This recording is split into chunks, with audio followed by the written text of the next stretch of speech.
It's Tim Sheets of TechSpot here, and this is the Sony Xperia X Performance, the company's flagship product from their new Xperia X line. I've been using this smartphone for a little while now, and I haven't been too impressed, to be honest. I don't think it really stands up to some of the current flagships you can buy, such as the Galaxy S7 and HTC 10, and I think Sony might be in a little bit of trouble with their smartphone business here. One of the main reasons for this is the design. Sony has been using a very similar design since the original Xperia Z more than 3 years ago, and in 2016 this look is just looking a little bit dated.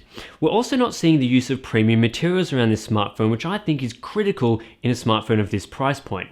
The plastic around the edges just doesn't look or feel that great, and while the back panel is made of metal and admittedly looks quite nice without any antenna lines, it's just not enough to elevate this smartphone into a premium category. We're also looking at a fairly chunky design. At more than 8mm thick, Sony's actually increased the thickness over the Xperia Z5 without increasing the battery, which I think is pretty much a crime for a high-end smartphone. This reduction from 2900 mAh to 2700 mAh reduces the battery life quite a bit, and I'm not a fan of any sort of battery life reductions in smartphones that are already limited in this regard. There are some good aspects to this design. It's IP68 water resistant, so you can use it in the shower or use it for underwater photography. We're seeing a very fast fingerprint sensor on the right hand side that's in a comfortable position for everyday usage, a big improvement here over the Xperia Z5. We're also seeing dual front-facing speakers, which I love to see in high-end smartphones, and something that we're not seeing in too many other competitors, so kudos to Sony there for continuing to include it on this handset. On the front of the X Performance is a 5-inch 1080p IPS LCD, which hasn't changed all that much since the original Xperia Z1. I don't mind the inclusion of a 1080p resolution here because I don't think 1440p brings a whole lot to the table, but I would have liked to see a couple more display advancements here on Sony's front, considering their technology here is stagnating a little bit. Brightness levels are still good at over 500 nits, as are viewing angles. However, color performance isn't that great because Sony has opted to use a wider than sRGB color gamut, which Android can't handle correctly.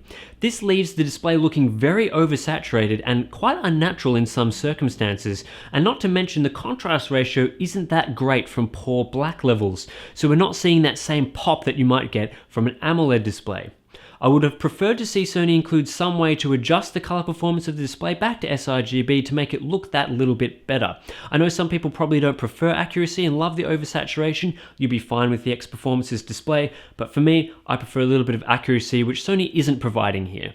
Moving on to the performance, and as you might have guessed from the name, Sony has packed in some very powerful hardware into the Xperia X Performance.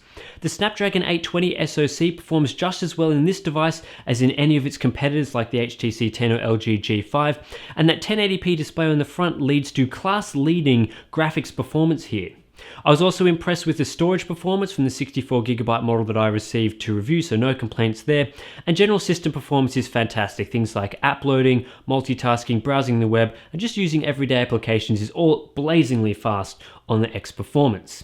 You're also getting a good range of other hardware like Wi-Fi 802.11 AC, a wide range of LTE bands and NFC, and throttling performance. It's quite good here. We're not seeing significant throttling, although that does come at a cost of heat. In some 3D applications, this device does run a little bit too hot for my liking. The camera is another standout feature of the X Performance. The 23-megapixel sensor is the same that we've seen in the Xperia Z5, so we know that we're still getting those highly detailed images thanks to the extra resolution, as well as the superb accuracy that's really become a signature of Sony's smartphone cameras of recent years. One issue that users may face is that the photos coming straight off this camera don't necessarily look as good as they are from the LG G5 or the Samsung Galaxy S7, which apply a bit more aggressive post-processing to improve vibrance and saturation. But if you're really after accurate photos that deliver true-to-life reproductions of the scenes that you're capturing, the X Performance is a really solid performer there. The camera app that Sony has included on the X Performance is easy to use thanks to a fantastic auto mode, and I appreciate the inclusion of a feature like object tracking autofocus because it does make it easier to capture those fast-moving objects. However, I think the omission of 4K video recording is crucial here on a high-end smartphone. I don't see any reason why the X Performance shouldn't be able to shoot 4K video, considering a number of its competitors include this feature, and I think when you're buying a high-end smartphone you really should expect the best, so no 4K recording here is a big omission in my eyes. On the front though, you're getting a fairly decent 13 megapixel camera that's a big upgrade over the Xperia Z5 and really keeps it up to date with some of its competitors. Another downside here could be the low light performance. In the standard 23 megapixel mode, low light photos aren't that great, and you can improve them by switching to the 8 megapixel mode, but this is done through a fairly clunky setting screen, and I wish Sony could improve something here, maybe in the way you switch to 8 megapixel mode, or maybe just improving the low light performance of the 23 megapixel mode, because the extra resolution is a real standout of this camera. The software that's included on the Xperia X Performance is both good and bad in some ways. The skin that's applied atop Android 6.0 is quite nice, it fits in well with the rest of Google's design language, and some of the included applications are quite functional and easy to use. However, we're seeing a ton of bloatware applications included on this device out of the box. I counted no less than 5 duplicate applications, as well as a bunch of other crap like AVG security, an Xperia Lounge app that I don't think anyone will use, a duplicate app store. All this rubbish should be completely removed from the X Performance out of the box, and that will deliver a much cleaner, easy to use Android experience. Some of the features here that you get from apps are great. The PlayStation app allows you to use PS4 Remote Play, which could be a key feature if you own a PS4, and some of the battery saver technology and the storage cleanup features are good, but it's just bogged down by bloatware, and remove that and the software on the X Performance could have been a lot better. This device isn't one that you want to buy if you want fast software updates either. Sony's track record is quite poor here, and I'm reviewing this phone in July and it's still running the April security update, so what does that tell you about how quickly you'll even get Android 7.0 when that comes out in the next couple of months? Stick to Nexus devices if you want fast and secure software updates.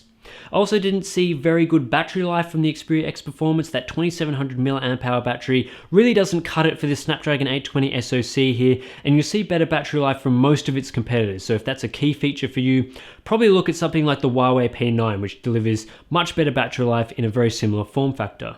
Overall, I was disappointed by the Xperia X Performance, and I've been a fan of some of Sony's past smartphones.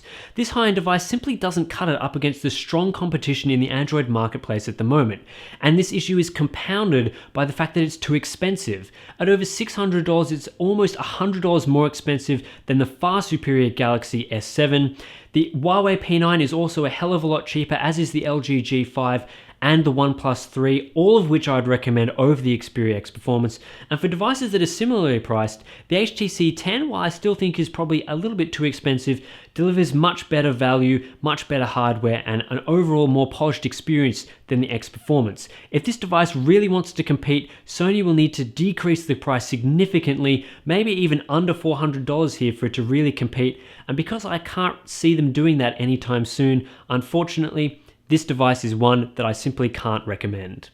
And that's it for my review of the Sony Xperia X Performance. Don't forget to check back on TechSpot.com. We've got the full written review. You can find all the benchmarks in there for the display, performance, and battery life. Of course, subscribe to this YouTube channel because there's more video reviews coming to you shortly. Thanks everyone. This has been a TechSpot video review.